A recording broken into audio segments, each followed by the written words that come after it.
Shalom, Ping An, Ping An. Kongsi, Kyung Hee. Kita bersyukur ya hari ini bisa merayakan ibadah Imlek bersama-sama dengan keluarga, dengan sahabat, dengan teman-teman kita. Bapak Ibu Saudara, sebelum kita membaca firman dan merenungkannya bersama, izinkan saya menceritakan sebuah kisah yang pernah saya dengar tentang sebuah keluarga yang setiap Imlek mereka berkumpul bersama, mereka makan bersama dalam suasana yang hangat, mereka berfoto bersama, lalu tidak lupa bagi-bagi angpau.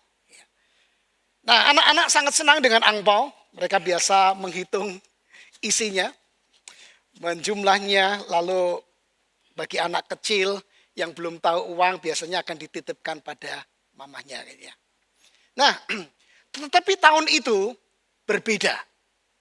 Karena beberapa minggu setelah Imlek, seorang ayah dalam keluarga itu kehilangan pekerjaan. Ekonomi mereka menjadi goyah, tabungan mulai menipis, bahkan uang angpau itu yang harusnya punya anak dipakai oleh mamanya untuk kebutuhan hidup sehari-harinya. Sang anak tahu dan dia bertanya, "Ma, kenapa uangku dipakai? Kenapa uangku habis?" Lalu mamanya dengan nada yang pelan tetapi meyakinkan dia berkata begini, "Nak, memang uang bisa habis. Tapi berkat Tuhan tidak pernah habis." Bapak Ibu Saudara, ini adalah kalimat yang sederhana tetapi sesungguhnya maknanya sangat dalam. Karena memang benar ada berkat yang cepat habis. Ada berkat yang memang bisa hilang. Ada berkat yang memang bisa berubah. Tetapi firman Tuhan hari ini berkata kepada kita, ada berkat yang tidak pernah habis. Ada berkat yang tidak bisa hilang. Ada berkat yang tidak pernah tergoyahkan oleh situasi, oleh kondisi apapun. Nah, pertanyaannya, berkat apakah itu? Kita akan menemukan jawaban ini atas pertanyaan ini di dalam firman Tuhan yang akan dibaca oleh adik kita Loren. Silakan Loren, kita akan bersama-sama mendengarkan firman Tuhan yang Anda bacakan. Silakan. Mari kita menyimak dengan baik firman Tuhan ini. Yang dilimpahkannya kepada kita dalam segala hikmat dan pengertian. Sebab ia telah menyatakan rahasia kehendaknya kepada kita, sesuai dengan rencana kerelaannya, yaitu rencana kerelaan yang dari semula telah ditetapkannya di dalam Kristus, sebagai persiapan kegenapan waktu untuk mempersatukan di dalam Kristus, sebagai kepala segala sesuatu, baik yang di surga maupun yang di bumi. Di dalam dialah kami diberi warisan. Kami yang dari semula sudah dipilihnya sesuai dengan maksud Allah yang mengerjakan segala sesuatu menurut keputusan kehendaknya, supaya kami yang sebelumnya telah menaruh harapan pada Kristus boleh menjadi puji-pujian bagi kemuliaannya. Di dalam Dia kamu juga, karena kamu telah mendengar firman kebenaran, yaitu Injil keselamatanmu, di dalam Dia kamu juga ketika kamu percaya, dimeteraikan dengan Roh Kudus yang dijanjikannya itu. Roh Kudus itulah jaminan warisan kita sampai kita memperoleh penebusan yang menjadikan kita milik Allah untuk memuji kemuliaannya. Amin. Bapak Ibu Saudara yang dikasih Tuhan, surat Efesus ini ditulis oleh Paulus di dalam penjara. Jadi setelah Paulus mengucapkan salam di ayat 1 dan ayat yang kedua, maka kemudian di ayat 3 dan ayat yang ke-14, dia secara tiba-tiba memuji Tuhan. Terpujilah Allah Bapa dan seterusnya. Jadi menarik Bapak Ibu Saudara, karena di dalam penjara Paulus justru mengucap syukur dan memuji Allah. Tubuhnya ada di dalam penjara, tetapi hatinya meluap dengan pujian dan syukur. Dan ini artinya buat kita Bapak Ibu Saudara, kondisi apapun yang terjadi seharusnya tidak membuat kita kehilangan sukacita ilahi. Seharusnya kita tetap ada di dalam puji-pujian syukur kepada Tuhan. Nah, Bapak Ibu Saudara, pujian ini memang sangat indah tapi sekaligus kompleks. Kenapa saya sebutkan kompleks? Karena Ayat yang ketiga sampai dengan ayat yang ke-14 yang tadi sudah dibaca, itu ternyata adalah satu kalimat tanpa titik dalam bahasa aslinya. Ada 202 kata dalam bahasa Yunani dalam satu rangkaian ayat ini. Makanya kalau Bapak Ibu Saudara perhatikan ya di dalam terjemahan-terjemahan yang lain, sulit untuk menerjemahkannya. Selalu akan ada koma, ada titiknya untuk membuat kita paham. Tapi aslinya itu satu rangkaian. Jadi ini artinya apa? Artinya Bapak Ibu Saudara, Paulus itu dalam satu nafas memuji Tuhan tanpa berhenti. Meskipun dia ada di dalam penjara, ada dalam situasi yang tidak baik katakanlah begitu. Tapi hatinya meluap dengan ucapan syukur. Nah pertanyaannya tentu saja, kenapa bisa begitu? Karena Paulus sudah menerima berkat rohani, berkat dari surga. Yang dalam bahasa tema kita hari ini adalah berkat yang tak tergoyahkan. Kenapa berkat itu tak tergoyahkan? Karena berkat itu dikerjakan oleh Allah Trinitas. Bapak Ibu Saudara, tentu tahu Trinitas itu adalah kepercayaan kita sebagai orang Kristen, di mana Allah itu ada 3, namun satu pada saat yang bersamaan. Bapa, Anak, dan Roh Kudus. Mereka berbeda tetapi satu. Dan itu dasar iman kita. Dan Paulus di sini mengatakan bahwa berkat-berkat rohani yang telah dikerjakan oleh Allah Trinitas itu telah kita terima. Bukan akan kita terima, tapi telah kita terima. Dan semuanya melibatkan Allah Tritunggal yang melakukan bagiannya untuk memberkati kita. Dan di dalam bahasa yang sederhana, berkat rohani itu adalah berkat keselamatan dan kehidupan yang kekal. Pertanyaannya, siapa yang merencanakan keselamatan untuk kita? Siapa yang lalu mengerjakan keselamatan itu bagi kita? Dan siapa yang menyelesaikan dan menjamin keselamatan kita itu? Kita akan temukan di dalam 3, tapi satu itu Allah Trinitas di dalam karyanya. Yang pertama, Bapak Ibu Saudara, Bapa merencanakan keselamatan kita. Paulus berkata, Allah memilih kita sebelum dunia dijadikan. Lalu ia menetapkan kita menjadi anak-anaknya. Ini bagian yang sering membuat orang gelisah. Beberapa waktu lalu pun juga ada terjadi diskusi yang cukup sulit ya, tidak mudah. Karena seringkali orang bertanya begini, kalau Allah memilih lalu di manakah peran manusia? Bagaimana dengan kehendak bebas manusia? Apakah Allah adil kalau begitu? Karena dia memilih kita dan membiarkan yang lain tidak di dalam pilihannya. Bagaimana hal ini kita pahami? Lalu dalam sejarah kekristenan terbelah menjadi 2 kelompok. Yang satu mengatasnamakan Calvinis yang mempercayai predestinasi, penentuan Allah, election, pemilihan Allah. Tetapi yang satu sangat menekankan mengenai kehendak bebas manusia. Manusia bisa memilih bagi dirinya sendiri, termasuk keselamatannya. Nah, lalu kemudian saling dukung dengan ayat-ayat yang bisa saling serang seperti itu. Tapi saya hari ini ingin mengajak Bapak Ibu Saudara untuk melihat sebagaimana Paulus melihat. Paulus tidak mengajak kita untuk berdebat tentang peran Allah Bapa di dalam pemilihan. Yang dikatakan di dalam kasih dan di dalam kerelaan kehendaknya. Bahkan juga di dalam hikmat, segala hikmat dan pengertiannya. Tetapi saya ingin saudara melihat apa yang dimaksudkan Paulus ketika dia menceritakan tentang peran Allah Tritunggal di sini.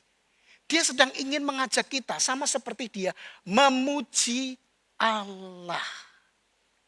Jadi tujuan mengetahui bahwa Allah sebetulnya telah memilih kita sebelum kita ada. Supaya pada akhirnya kita memuji Allah. Ayat yang ke-6 dengan sangat tegas mengatakan supaya sebagai satu kata untuk menunjukkan tujuan. Terpujilah anugerahnya yang mulia yang dikaruniakannya kepada kita di dalam Kristus. Jadi pemilihan Allah Bapa atas kita diberikan bukan supaya kita bertengkar. ya, atau sekedar berhenti sebagai sebuah debat teologi.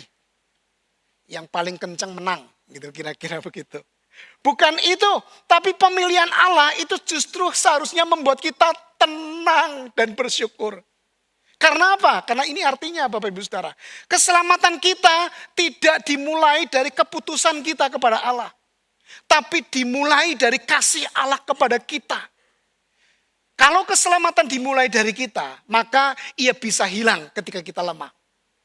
Tapi karena dimulai dari Allah, maka ia kokoh dan tidak pernah digoyangkan oleh situasi, oleh keadaan apapun. Gambarannya seperti ini Bapak Ibu Saudara. Kita sering mendengar bahwa kita harus memegang tangan Allah, bukan? Betul. Tapi kita akui bahwa kita sering kali lemah. Kita sering tidak punya kekuatan untuk memegang tangan Allah. Tapi akan berbeda jikalau Allah yang memegang tangan kita. Sehingga ketika kita lemah dan kita tidak mampu untuk memegang tangan Tuhan jauh lebih kuat. Dan dia akan terus memegang kita. Sehingga kita tidak pernah akan jatuh di dalam kelemahan kita. Tidakkah kesadaran ini Bapak Ibu Saudara akan menimbulkan rasa syukur yang luar biasa. Puji-pujian. Bukan hanya debat, tapi rasa syukur. Terima kasih Tuhan. Terpujilah Tuhan. Nah, saya di dalam pengalaman pelayanan di 3 gereja, setelah saya lulus dari Saat, saya melayani di Kudus, di Blora, dan saat ini di Semarang. Saya mendapati begini Bapak Ibu Saudara, ada orang-orang Kristen yang menghadapi sakit yang berat. Ada yang berjuang dengan kanker, ada yang sakit, tidak ditemukan penyebabnya apa, tapi dia berjuang di rumah, dia tidak mudah menjalani hidup. Tetapi yang mengejutkan saya adalah ini Bapak Ibu Saudara, bagaimana mereka bersikap. Mereka tidak menyangkali Tuhan. Mereka tidak kehilangan iman. Mereka memang menangis, tapi tetap berdoa. Mereka mungkin sesekali mengeluh, tapi mereka tidak menyangkali Tuhan. Mereka tetap percaya dan berharap kepada Tuhan. Bahkan sering dalam pengalaman saya melihat pengalaman-pengalaman anggota jemaat.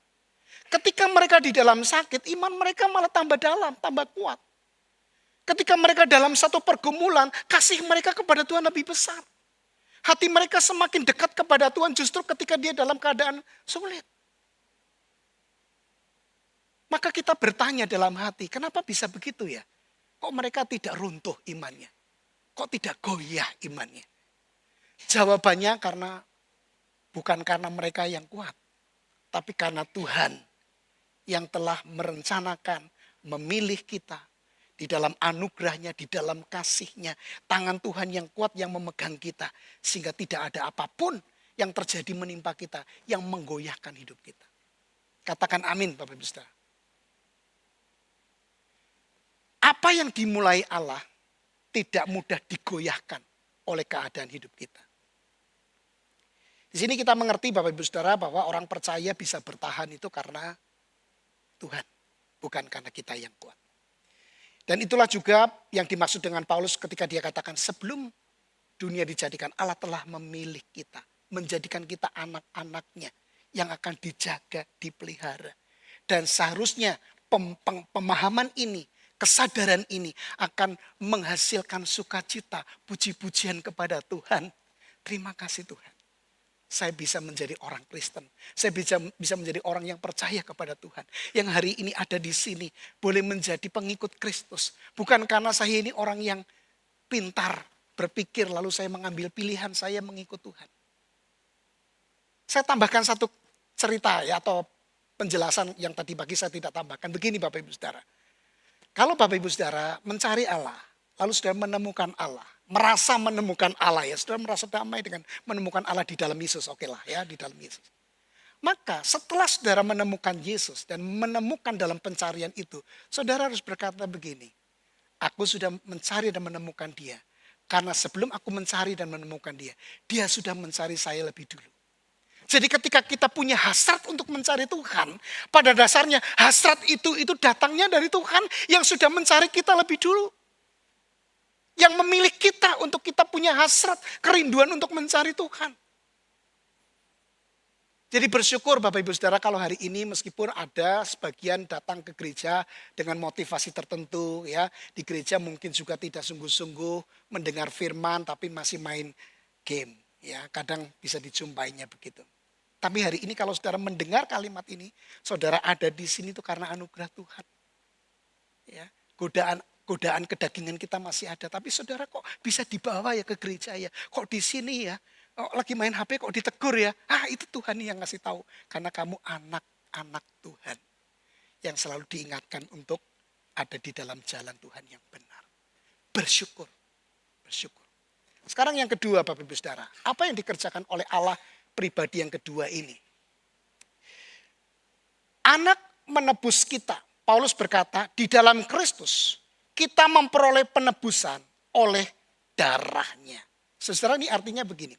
Rencana keselamatan itu tidak berhenti di surga. Tidak hanya sebagai wacana, aku akan menyelamatkan manusia berdosa. Tidak berhenti sebagai satu wacana. Meskipun kalau kita orang biasa rapat kadang wacana doang ya, tidak dilakukan gitu ya. Tapi Tuhan yang punya rencana pasti digenapi. Dan siapa yang melaksanakan rencana Allah Bapa untuk menyelamatkan kita? Yesus. Dia datang ke dalam dunia. Dia tidak sekedar mengajarkan jalan keselamatan. Dia tidak sekedar untuk menunjukkan, bagaimana kamu seharusnya hidup sebagai anak-anak Allah. Bukan.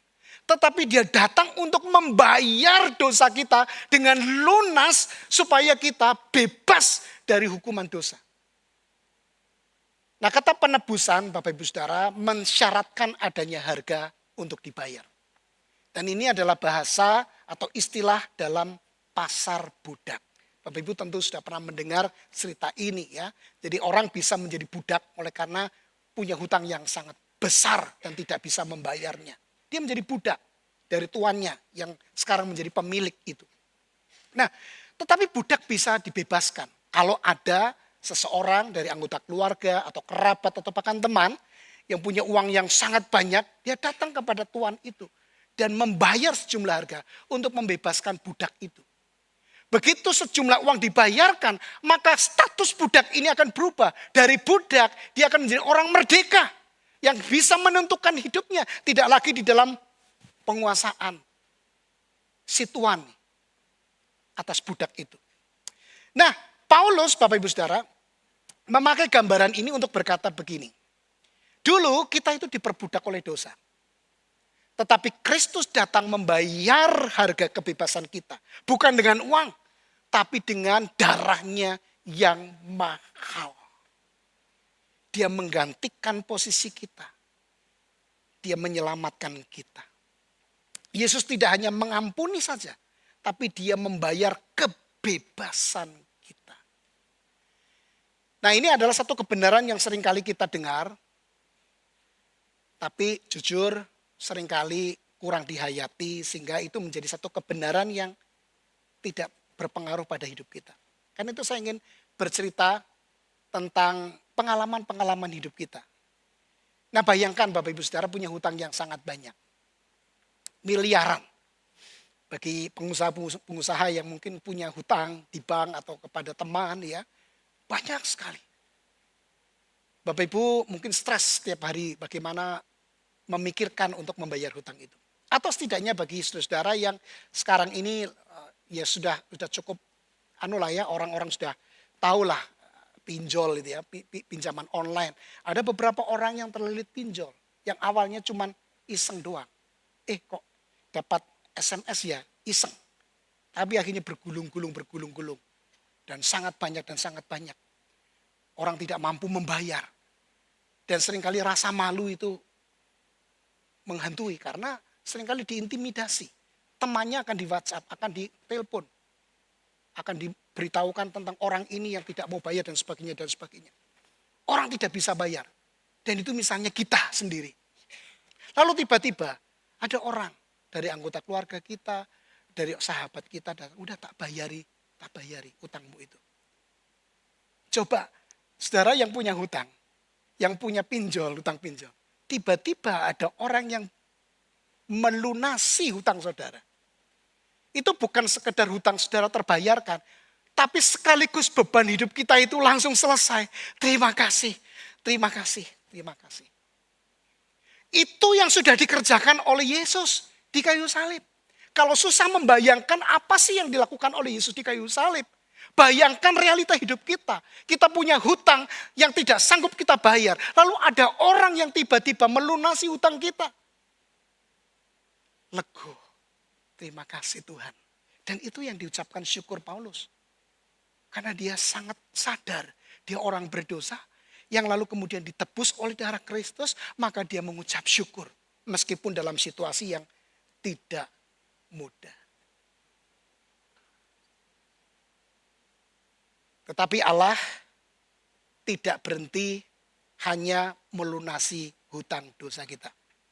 Tuhan tahu kita masih sering mudah takut dan khawatir. Mudah ragu. Opo iyo? Apa iya sih? Karena itu Allah bukan hanya menebus kita melalui Kristus. Tapi Allah memberikan Roh Kudus untuk menjaminkan keselamatan kita. Bahwa keselamatan itu benar-benar milik kita. Bukan sekedar wacana. Tapi betul-betul menjadi bagian dan milik dari kita sendiri. Ini yang telah dikerjakan oleh pribadi yang ketiga, yaitu Roh Kudus. Di sana dikatakan kita dimeteraikan dengan Roh Kudus sebagai jaminan keselamatan. Meterai pada zaman itu dipahami secara sederhana. Begini Bapak Ibu Saudara, kalau seorang raja sudah memberikan meterai pada sesuatu barang, maka barang itu akan resmi menjadi milik raja. Dan tidak boleh ada orang yang mengganggu gugat milik itu. Sudah distempel menjadi milik raja. Dan ini artinya bagi kita ketika Roh Kudus diberikan yang memeteraikan kita, itu menjadi satu tanda bahwa kita itu milik Allah, miliknya Tuhan, Bapak Ibu Saudara. Kita ini miliknya Tuhan. Tidak hanya kita diberikan tanda bahwa kita milik Tuhan, Roh Kudus itu disebutkan jaminan. Kata jaminan di sini seringkali memakai satu gambaran DP, uang muka. Kalau kita mau beli apartemen, kita bayar DP dulu. Yang artinya bahwa barang itu akan menjadi milik kita. Kita akan melunasinya. Kecuali kita belanjani ya. Tapi itu akan menjadi milik kita. Kalau tidak jadi milik orang lain. Nah ini pula yang sudah dikerjakan oleh Allah. Allah memberikan Roh Kudus sebagai jaminan. Artinya begini Bapak Ibu Saudara. Allah tidak hanya memberikan keselamatan nanti di sorga. Di dalam kekekalan di sana. Tapi dengan Roh Kudus yang tinggal di dalam hati kita. Itu menjadi satu awal dari hidup kekal kita. Itu sebabnya Yohanes pasal 17 mengatakan inilah hidup kekal kita. Kita mengenal Tuhan. Dan mengenal Yesus yang diutusnya. Pada saat itulah kita mengalami keselamatan di dalam Yesus. Dan jaminannya adalah Roh Kudus. Kalau hari ini saudara percaya Yesus sebagai Tuhan dan Juru Selamat. Dalam segala keterbatasan, dalam kesederhanaan. Saudara harus mengakui ini karya Roh Kudus. Sungguh itu karya Roh Kudus. Memang kadang karena pengalaman hidup yang sulit, iman kita bisa goyah. Iman kita bisa goyah. Bisa ragu. Tapi meterai Roh Kudus tidak pernah goyah. Karena sekali dia memeteraikan, sah dia menjadi milikku. Goyangan apapun di dalam kehidupan kita tidak akan pernah membuat kita terhilang dari tangan Allah yang penuh dengan kasih. Karena itu keselamatan orang percaya itu aman. Katakan amin. Kita ada di tangan Tuhan yang memegang tangan kita. Bukan kita yang dengan kekuatan kita memegang tangan Tuhan. Setelah ini Bapak Ibu Saudara akan kembali menjalani hari-hari biasa. Setiap minggu setelah itu kita kembali lagi hari-hari biasa. Mungkin memasuki tahun baru ini, tahun baru Imlek ini dengan harapan besar. Tapi mungkin ada beberapa yang memasuki tahun baru Imlek ini dengan kekhawatiran yang diam-diam disimpan di dalam batin. Karena kita tidak tahu bagaimana ekonomi bangsa ini tahun ini. Kita tidak tahu. Kita tidak tahu bagaimana juga kesehatan kita. Kita tidak tahu apa yang terjadi pada keluarga kita, pada anak-anak kita, pada cucu-cucu kita. Kita tidak tahu. Tetapi firman Tuhan hari ini memberikan kita satu kepastian. Karena Allah Bapa merencanakan keselamatan kita. Karena Kristus sudah menebus kita dengan darahnya. Karena Roh Kudus memeteraikan kita, menjamin kita. Maka saya katakan Bapak Ibu Saudara, masa depan kita tidak pernah berada di bawah nasib. Katakan amin. Hidup kita bukan keberuntungan. Tapi hidup kita ada di dalam tangan Tuhan yang penuh dengan kasih, yang penuh dengan kuasa. Dia akan menjaga anak-anaknya. Dia akan memelihara kita. Imlek boleh memberi kita angpau untuk satu hari. Tetapi Kristus memberi kita keselamatan untuk selamanya. Imlek memberi kita ucapan berkat. Selamat ya, sehat selalu dan seterusnya. Tapi Injil memberi kita berkat yang tidak pernah dicabut. Imlek memberi kita harapan mungkin dalam 1 tahun ke depan. Tapi Kristus memberi kita kepastian untuk kekekalan. Mulai hari ini ketika kita percaya kepada Dia. Kan itu ketika kita pulang dari tempat ini, mungkin hidup kita tidak berubah. Masih sama seperti dulu, masih ada di dalam kesulitan, masih ada di dalam pergumulan. Tapi satu hal pasti, ketika kita ada di dalam Kristus Yesus, kita tidak pernah menjalani hidup ini dalam segala kesulitan tanpa pemeliharaan Tuhan, tanpa penjagaan Tuhan, tanpa berkat Tuhan yang sangat melimpah di dalam kehidupan kita. Kita sudah memiliki berkat yang tidak tergoyahkan. Maka mari kita jalani tahun ini.